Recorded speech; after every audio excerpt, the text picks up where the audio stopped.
কোনো ব্যক্তির যদি পাহাড়ের সমানও ঋণ থাকে, এই দোয়া যদি আমল করে আল্লাহ পাক ওই ঋণও শোধ করে দিবেন ইনশাআল্লাহ।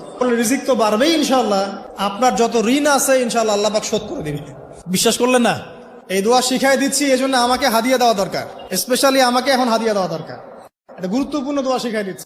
দোয়াটা হচ্ছে আল্লাহুম্মা ইকফিনি বিহালালিকা আন হারামিকা ওয়া আগনিনি বিফদলিকা আম্মান সিওয়াকা।